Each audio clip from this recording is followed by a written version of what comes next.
Just before we get going, a quick reminder. Our Purple Patch off-season program kicks off October the 1st. It's going to be a great one this year. And this is your chance to, yes, recharge. Intentional recovery is absolutely critical at this phase of year, but also for you to rebuild, to set the stage for a breakthrough 2026. Now, whether you've got a race left over in the year, or whether you finish your last race of the year and you're ready to go right now, don't worry. We will customize your entry point. And so you can join us when the time is right. But if you have the luxury, I would recommend not waiting. In fact, if you want to find out if we're the right program for you, why don't you reach out to us? info@purplepatchfitness.com.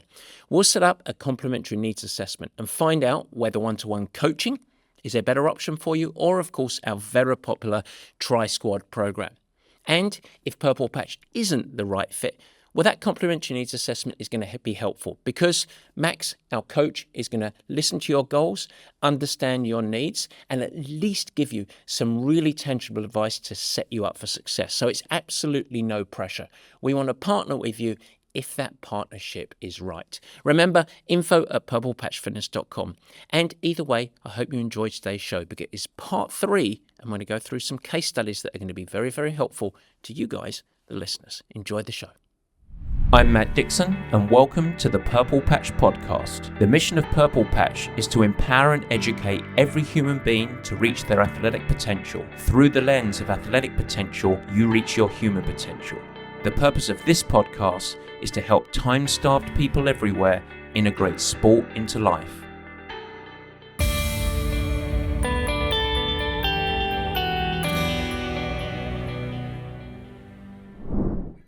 And welcome to the Purple Patch Podcast. As ever, your host, Matt Dixon. And today, part 3. This is going to be labeled off-season in action because we're going to go through some real-life case studies of last year's off-season that we helped athletes to hopefully for you to pull out some of the principles of the last 2 episodes where we grounded ourselves in the critical components of off-season, how we implement it, and some of the building blocks. But then today, putting it into action, getting some real traction. And so this is, yes, part 3 of our off-season series. There is enormous value in taking on a big, big challenge next year, not just physically, but also cognitively. But with that, before you start just signing up for events, taking on the big challenge, I want to remind you once again that what you do right now in off-season is going to ultimately determine and dictate whether your 2026 is a smashing success, full of breakthroughs, or just another season. And so as you go through and you start this, I think it's important that we think about some reflection. Look back over the course of this year. What went right for you? What did you do really, really well? What didn't go right? Where are the areas that you failed to maybe implement some of the promises that you had for yourself, some of the strategies that you thought you would implement? What went wrong with your racing? What do you want to accomplish next year as you look forward? What's really important for you? What determines success? As we're sit here in a year's time, how will you be able to pause and reflect like we're doing right now and think, that was great. That was absolutely great. I achieved everything that I wanted to achieve.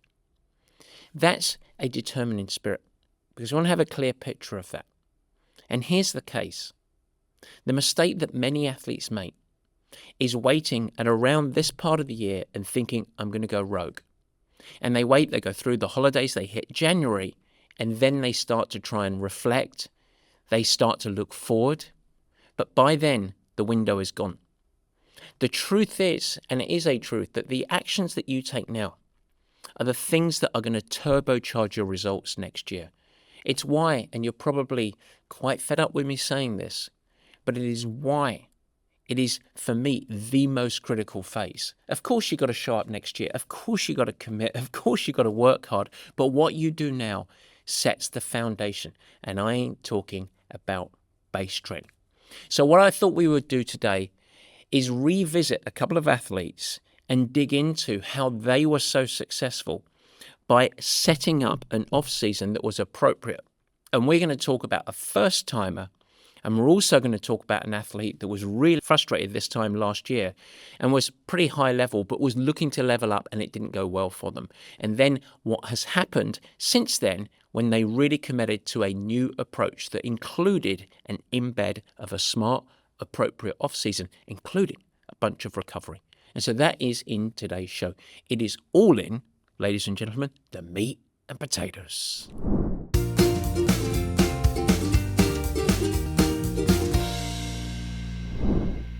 All right, yes, the meat and potatoes, we are digging in. We have two major case studies to go through today. Very, very simple, but really important. Now, for both of these case studies, I reached out to the athletes and they decided, you know what? I'd rather have a little bit of the Wizard of Oz going on. And so I'm going to change their names. They are real Purple Patch athletes, I promise you, but I'm going to change their names. And I'm going to give them some names that are pretty closely associated. So if you're listening as a Purple Patch athlete, this isn't one of your teammates, but you might be able to guess who it is based on their results and story. And so I'll let you guys do the pop quiz side of things. This is about a first-timer, an athlete that had a tremendous amount of success this year. But we're going to focus on his first-time Ironman, and we are going to label him Miguel. And Miguel was getting ready for his first Ironman race. Now, many, many listeners are tackling a big challenge for the first time in the upcoming year. Whether it's the first time marathon, maybe you're choosing to do a 50K ultra trail run, perhaps you're going to go off with your son or your friends and go and climb Kilimanjaro, or of course, as in Miguel's case, climbing an Ironman. And big challenges matter. They are really, really important to us as human beings. Now, of course, there's the pride and satisfaction that comes with it, a sense of accomplishment. It's good to take on something that gets you out of your comfort zone, that provides a little bit of validation. We're still human beings. We're thriving. We can do stuff, not just like when we were kids, but we can do it now. That's great. But also time and time again, when people step out of their comfort zone, they take on a challenge where maybe when they register for the event or they book the flights to go and climb Kilimanjaro, whatever it might be, there's a little bit of fear, anxiety. Shit, can I really do this? And when you do accomplish it, of course, you develop confidence that extends to other things. There is a resilience that comes with it because along the journey to get you ready for something that's a little bit scary and a little bit challenging, you're going to have to overcome some obstacles, some setbacks, and that brings you physical and mental resilience. It's really important. And we've known this for many years. I like very busy people to take on big challenges. We've talked about this in the show so much, but it's not just my observation, our theory. Neuroscience backs this absolutely. It's really interesting. Repeated exposure to high-stakes situations actually rewires our brain. It improves our ability to plan, to focus, the brain's adaptability, and in fact, it reduces stress reactivity. In other words, it equips us to handle high-pressure situations. And this is important. So these big goals that we take on, they don't just make you fitter. They don't just build a platform of health. They literally reshape your brain to enable you to become more adaptable, more resilient under pressure. And where does that lead us? Well, the brain doesn't understand the context it is in. So when we take on these challenges, as Miguel is doing in our case study, it's incredibly powerful because he goes on a journey where, yes, he's going to get pride and satisfaction, but he actually receives brain training to enable him to thrive more across other aspects of life. And that becomes, well, pretty cool, I think. But let's talk about Miguel in the context of the show as it relates to off-season. And so I'll come off of my tangent and I'll go back. Miguel, new to triathlon, okay, pretty new. So 2024, I have to go back, 2024 was his first season. He survived his first 70.3, and I say survived because he used a cookie cutter program, templated program, had some challenges with just chasing weekly training hours, etc., etc. He did do a couple of short course races, a sprint race, Olympic distance race, and really loved it. And he signed up for Ironman Lake Placid. Okay, so we're going into the 2025 season right now, Ironman Lake Placid. And of course, he arrived to Purple Patch with the very suitable, appropriate and understandable questions, which is, do I have enough time to actually train for this thing? It's a huge beast. An Ironman, it was well beyond his comfort zone. And then even, let alone if I got time, can I even do this thing? Can I actually go across 2.4 miles of swimming, 112 miles of bike riding, and then a marathon, 26.2 miles, all in a single day, in the terrain of Lake Placid, which if you don't know what that is, it's very, very hilly terrain. Can I even do this thing? Well, here were his challenges that he arrived with. He has an injury history. So he, from a musculoskeletal standpoint, he was training before. He arrived for his half Ironman on a really compressed 20-week training program. And so here's, I mentioned it, a cookie cutter program to get ready for his half Ironman distance, so half the distance of an Ironman. He had a static program with no flexibility, built off of a spreadsheet, and quite often in that 20 weeks, so we're talking 5 months or so, in that 20 weeks, life and training collided, competed with each other. It was very, very challenging. And by the time he even finished the half Ironman, he was just sick of it. And this is a very, very common case because you've got all of your life and family commitments competing with your desire to really be ready for this event. And over the course of the weeks, he was ramping, he had some injury cycles and some frustrations, and he got through the thing. That was good, but I wouldn't say he was thriving through it. So when we set up, going back about a year ago, talking to Coach Max, who was doing his needs assessment at the time, someone that you would have your needs assessment with if you're looking to join Purple Patch, Max said something that I think was really salient at the time. He said, look, you don't need more hours in a week. You don't need to train more, but you need more time. And what he meant by that is he needs more weeks. Because you don't want to, Miguel, get ready over the course of 20 weeks. You want to extend and have a shallower ramp, a shallower grade of training load to ensure that you can put the foundational elements in place, get control over your calendar, create an integrated approach that then you can actually probably train less hours per week in that last 20 weeks and still be more ready for an Ironman than you were last year for a half Ironman. And so this became very, very clear. When we went through the needs assessment with Miguel, it became really clear. Number one, organizational effectiveness. Not strong enough. He had this consistent collision of life, work, family, and it was creating friction, frustration, confusion. He also didn't have a platform of tissue health. Hence, he ramped up in that last 20 weeks before his half Ironman, getting ready for his half Ironman last year. He ramped up too quickly and he got injured. And so there was a steep ramping curve on his training program, number one. Number two, he just didn't have the foundational strength enabling him to absorb the required training. And number three, he had huge holes in some of the foundational habits that we want. He didn't sleep enough, probably because of his organizational effectiveness. He wasn't fueling enough, and he certainly wasn't hydrating, which is a really quick, almost instant fix for him. So in his needs assessment, interestingly, it was less about, and I think it's worth hovering, it was less about, are the training sessions the right training sessions? Are you doing the right amount of total volume? It was more that he was following a static program in a compressed time without supporting habits, and it was creating a whole bunch of tension. Tension in his life, tension in his mind, erosion of confidence, etc.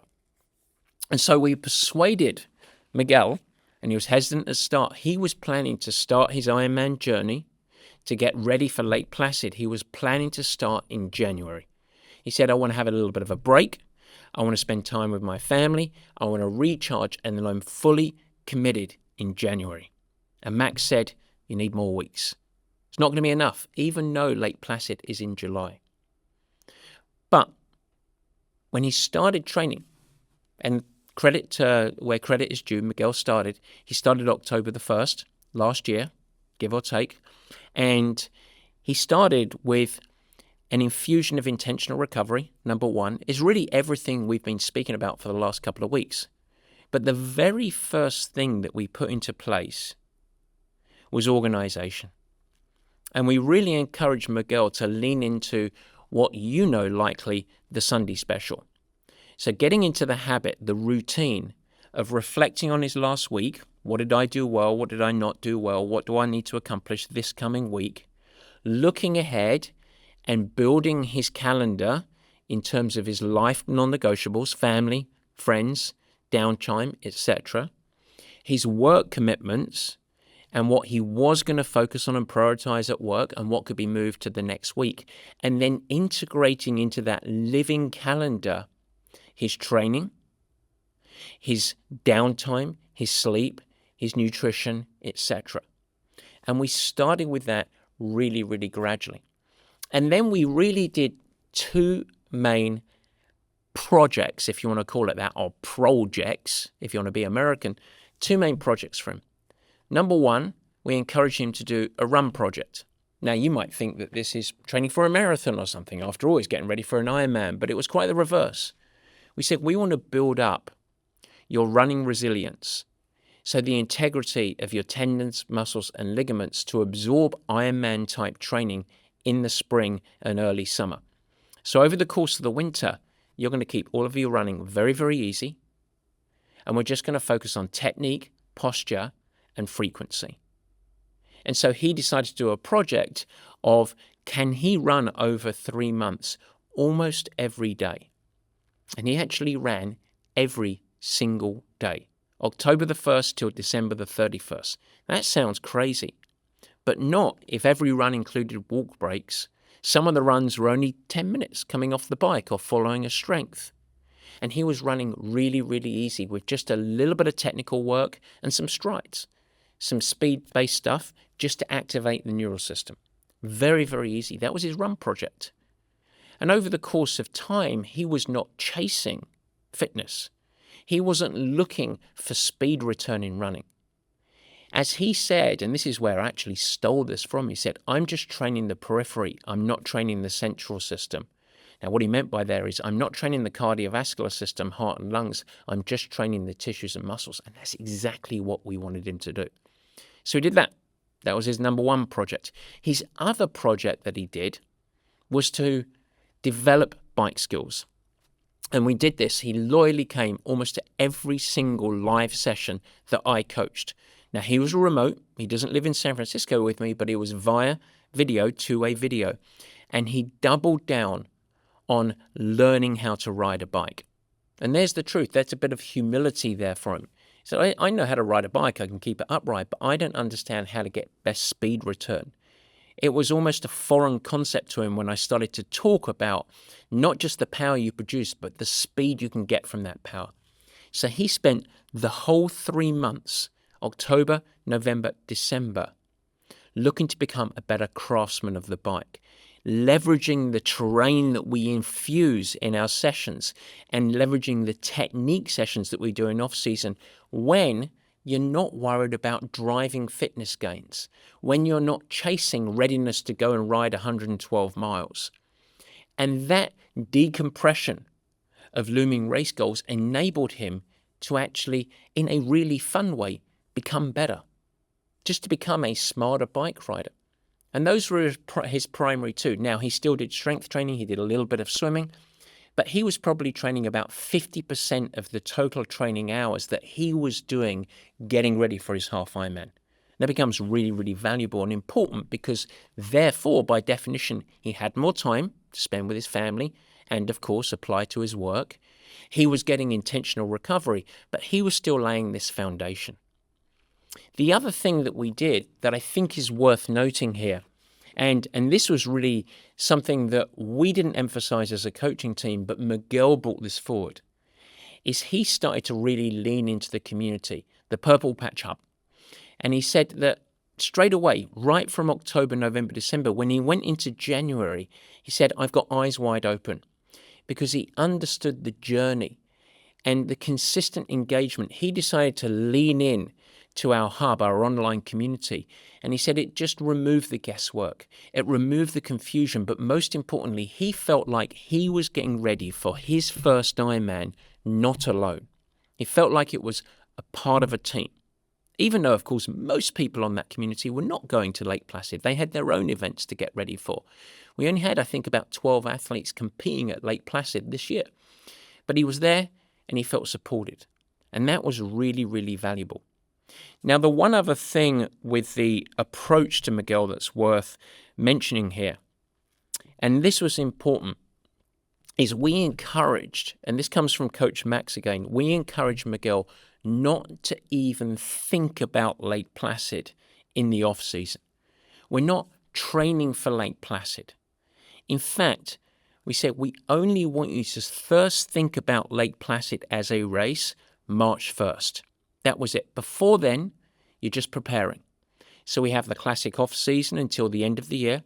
January, February, you're still doing off-season type work, but you're starting to build into a little bit more central cardiovascular system, some fitness, some speed, some power, some strength. And then in March time, you can turn the brain on. That's where we put the X in the calendar. And that was liberating for him because he didn't suddenly have a 30 or 40 week program to get ready for Lake Placid. He had training for preparation, intentional recovery, becoming a better craftsman, his own little challenges. And then he showed up in March, and you know what he was? He was ahead of the game. He had control.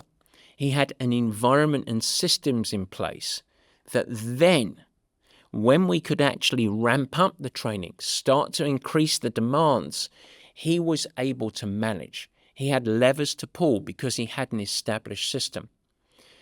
And I would highlight here, it is almost impossible for any athlete to create systems to establish control when you are building those systems while at the same time ramping for a race. And so the commitment to October, November, December was the very thing that gave him control when really he hit the meat and potatoes of his season. This is it. Now, the interesting thing about Miguel's training program is if you think about, and if we just hold hands right now and we think about Ironman training, and you think about long over distance bike rides, yes, that's a part of it. Long over distance runs, yes, that's a part of it. Ironman simulators, brick runs, everything else that comes with the sort of building blocks of a classic Ironman program. If I just said to you right now, okay, how many weeks do you have to train to be ready and successful in an Ironman? You might say 12 weeks, 14 weeks, 16 weeks, 20 weeks, whatever it might be. Through the classic lens, we ended up only putting Miguel onto a classic Ironman type build. Hold your breath here, 7 weeks. 7 weeks. Before that, we just layered consistency, consistency, consistency. And he was fresh and he was great. He showed up to Ironman Lake Placid, and you might think he only did 7 weeks of training. He didn't do 7 weeks of training. He only put the Ironman hat on for 7 weeks in the end. We held him back. You're doing well. You're adapting. You don't need to dive into the longer stuff. He did some longer stuff earlier, but the Ironman Classic build, 7 weeks. The shortest Ironman build that we do with athletes. And it was his first Ironman. And you would think, was he fearful? Yeah, of course he was fearful. He's never done anything like this before. Fear and anxiety is a part of it. But he was also confident. And he was confident because throughout his journey, he was consistent and he was in control. He had clarity of what he was working on. The result was great. He finished his first Ironman. And that is success. But he finished it and he had fun. He was in control the whole race day. And if you ask Miguel how long he would expect him to take it, no one knows how long it's going to take you to do your first Ironman. But he thought, well, 14 to 15 hours, that's the level of athlete. And I thought, that's fair enough, but I think you're going to go a little faster. Well, he went under 13 hours. He was almost 2 hours faster than his expectations. But for me, for the first Ironman, that's kind of irrelevant. What's really relevant is that when he finished the race, he was injury-free, He got all of the accomplishment, all of the satisfaction, but he did it without a cost to broader life. In fact, it amplified his life. And that is absolutely critical. He wants to do another one, and he can do another one because it fits into life. And so work and family life thrived via him doing an Ironman. His energy went up, not down. And that's what a big part of success is for the vast majority of athletes. That's what we should be looking for, not just success at all costs of everything else, but success with the promotion of everything else. It's critical. Now, and I would argue that in his case, and this is just one case study of many, it's almost impossible to replicate those types of results if you just show up in January and say, let's go, because it leads to bad decision making. You are starting behind the 8 ball, and that's it. Now, in addition to that, it's equally flawed if we had have persuaded Miguel to start in October and he had have gone Ironman, Ironman, Ironman, October, November, December, Ironman, Ironman, Ironman, January, February, March. By the time July comes along and Lake Placid, he'd be done, mentally and physically. And so there is a real art, but also a science to establishing a proper and appropriate off-season that then is the catalyst to a great and successful race build. His off-season provided the liberating foundation that accelerated gains when it mattered most. And that's what I want you to get out of this, is that don't think in weeks to race. Think about how many hours you're applied in the process. Off-season isn't a break, it's a phase. Start with it, build the foundation, not an Ironman countdown clock. It's really, really key. So rah for Miguel. Great job, wonderful season, and now he's got to go faster this year. After all, I'm not going to lower my expectations for anyone. But let's go to case study number 2, the comeback. Yes, indeed, Markus. Breakthrough after injury, frustration, and a little bit of fatigue. This is what we might label the frustrated returner. You see, Markus is very different than Miguel. He's experienced, he's ambitious, he wants to break through. But in the 2024 season, it led to a series of ultimately poor decisions. Because he was burning the candle at both ends. He's got a busy life, he wants to show up for his family and friends, and he ended up overtrained, underfueled, underslept, and therefore the results were pretty catastrophic. Plenty of DNFs, a little bit of regression, some niggles and injuries, and ultimately deep, deep frustration. And so, what does he do? Well, most athletes, they think, I've got to train harder. I need to break through this. I need to be tougher. The truth, you need to train better. Hours without context are wasted. And so, the first action that Markus took, God love him, he did a great job here, is to reflect. And reflection is a high-performance trait. What really went wrong? Let's remove the emotion after the frustration is dissipated, and let's actually look at how last year went. And he came to the answer ultimately. This wasn't just overtraining. It wasn't too many hours. It was certainly too many hours in the context of all of the other life demands. But as is usually the case, there's more to it than that. He had pretty poor fueling habits. He was probably under-consuming calories to support the training hours he was doing. He didn't have enough intentional recovery. He wasn't brave enough. Remember, it takes courage to recover. He wasn't brave enough to infuse some multi-day rejuvenation in the program. And sleep wasn't enough of a priority. And it left him physically and mentally tired, less resilient. And so we need to ensure, as a gateway of coming out of this season, that he could rejuvenate and heal systemically and also from a musculoskeletal standpoint. That's really critical. Now, this is the fork in the road here, because if you're in Markus's shoes and you hear that, I need to heal, I need to refresh, you might jump to the conclusion that the best course of action is just take some time off. Just turn your back on the sport. And you would be right if you're talking about a week or maybe 10 days. But after that, it starts to transfer to not recovery, but regression. And that's not what we want. We want intentional recovery.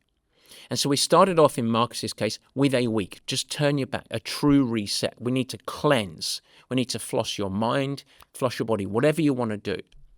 But then on the return, let's do off-season different. Let's set a foundation with really smart practices where when training stress is much, much lower, he went down to about 50% of his training hours, and race demands and deadlines are way off in the future, you can put some of the foundational habits in place. And so we wanted him, number one, just like Miguel, for very different reasons, dial in his Sunday special, get really organized. But number two, there was an overemphasis on some of the foundational habits that could fuel, and I'm pardon the pun on that, but I use it deliberately, fuel performance adaptations. Daily nutrition, eating a ton more protein, a ton more total calories, a bunch of fruit and vegetables. Post-workout fueling, making that habitual. Every time you do any training, you follow up training with carbohydrates and protein. Critical. Number three, cellular health, immune system adaptations. Have a bedrock of daily hydration, 3 liters a day on top of any fluids that he's taking in training. And number four, dialing in sleep. Get to bed the same time every night for the most part and commit to 7+ hours. If you're committed, Markus, and you really want to make a breakthrough, where you get all of your adaptations, where you rejuvenate, where you build resilience to absorb the training you want to get done is through sleep. That's where your battery recharges. That's where you get stronger, fitter, more powerful. So dial it in. Be elite through that mindset. And what we look to do then is over the course of, remember, he's running in parallel to Miguel, our second case study. What we did with Markus was the minimum effective dose of endurance training. So for him, his projects and emphasis were different from Miguel's. We did strength training, building it up, building a platform of resilience again, helping to get a big platform of strength. So he did very, very serious strength training. He has big aspirations in half Ironman and Ironman. But we didn't just go and do a bunch of base building. Strong like bull was his off-season project. We also did a soul-filling run project. And so we really wanted to just make sure he had tissue resilience and he really got to have some fun. He went to do some trail running. He got to do daily runs that were very easy, and it wasn't demanding at all. We did a little bit of swim technique with him, and then we did on the bike stuff that he really ignored over the course of the last season. Short, high-power riding, building the engine. But he really limited the total endurance work. So you can think about the classic foundational pyramid of building the base. He flipped it absolutely upside down. I don't want you going near half Ironman or Ironman over distance training. The days are short, the days are dark, you go fast, you go strong, and you do minimum number of training hours to elicit continued rejuvenation and recovery of the system while building this platform. Now, this is the antidote of every single year prior, because every year he would spend hours and hours and hours on the trainer in his mythical zone 2, running on the treadmill, keeping his heart rate under 140. Zone 2, and every year he showed up in February or March mentally stale and physically just a little tired. Because sitting on the trainer for hours and hours and hours building this base wasn't giving him the ROI. This year, he arrived in February, and I think we had to strap him down. I think we had a harness on him. We put him in a cage because he was like a coiled spring. He was strong. He was fresh physically. He was exploding mentally, ready to go, desperate. Give me my miles, give me my hours. And he was in control. He had a platform of health, fully rejuvenated, but he hadn't just turned his back and gone off the reservation. He was doing stuff that was building a different type of foundation. He actually found himself way ahead of the game. He was so far ahead that he shifted. He changed his race plans. He was originally preparing to do an Ironman that was coming up in June. He shifted it to early May. He was like, I just feel great. Here I am in February.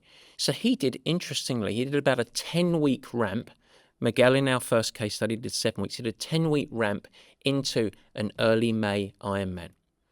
And so he built in that Ironman training, just a little bit of resilience, a little bit higher intensity. He wanted to keep it in there. It actually, in truth, was a little bit more like 70.3 or half Ironman training. But he went and did it. And he showed up to the race almost riding on the front of the wave, as I call it. Really, really strong, really consistent with just that little kernel of doubt of, have I done enough? Well, guess what? He'd done enough. He showed up to that race and he smashed it. He qualified to the World Championships later that year in Nice. And he said, well, he was so surprised because he said, I knew I was fit, but I just didn't think I was Ironman ready. But that was just a shift in his mindset, because how he had identified being Ironman ready was just doing loads of mileage. And there's a part of it, we do need to do some over distance. What we did is leverage the last seasons, but get him fresh, get him strong, get him more powerful, and still do just enough to hold that resilience. And so when he said, I feel like I'm fit, but am I Ironman ready? That's when I knew he was really ready. And that's a big lesson for you as a listener here. In Ironman training, particularly if you're a more seasoned athlete, fitness is seldom the limiter. When I see athletes struggling, they struggle because of a lack of effectiveness. And so fitness is seldom your limiter if you stay consistent and you're smart. And so if you've had setbacks this season, to draw from Markus's story, if you've had setbacks, don't paper over them in the middle of the season. Don't try and ignore them. Don't relegate them. Reflect on them. Learn from them. And then step into off-season and don't just double down on toughness and think through frustrated eyes, I'm going to make up for this. But instead, use off-season, these coming months, to fix your real issues. It could be nutrition, it could be sleep, it could be strength, it could be organizational, whatever it is, fix them. But fix them while also allowing the body to rejuvenate and progressing in the other elements. This is the foundational element. This is how we unlock athletes. And it can be from someone that's qualifying or almost chasing podiums at World Championship events, all the way to people that just are aspirational to finish their first half Ironman or whatever it might be. You've heard Miguel's story, a first-time Ironman athlete who was unsure if he had enough time. And you heard Markus's story, a seasoned triathlete stuck in that injury cycle and frustration, which really frustrates me, by the way, when I hear that for athletes. What did they have in common? It was very simple. They leveraged off-season. But it was with the right guidance, the right lens, and the right project. And that was the key to transform their path forward. And that's what we do here at Purple Patch. Whether it's through one-to-one coaching, whether you get a personal coach to tailor everything in your life and goals, or through Tri-Squad and the support of our whole coaching team and, of course, our global community. And we want you to have structured training, education, community support, and our mission is to make the journey easier, more effective, but ultimately, whisper this, more fun, because it's human. It's really fun, and that's valuable. We don't believe in cookie-cutter training. We believe in meeting you where you're at, helping you fit training into life, and giving you the systems, the accountability, and the support for you to succeed.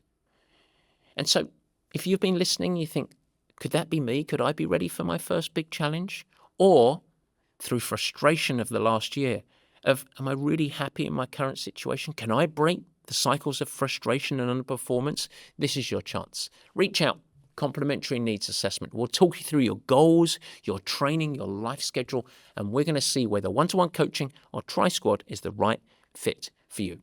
Absolutely no pressure, no obligation, just clarity, support, and a path forward. Reach out to us at info@purplepatchfitness.com.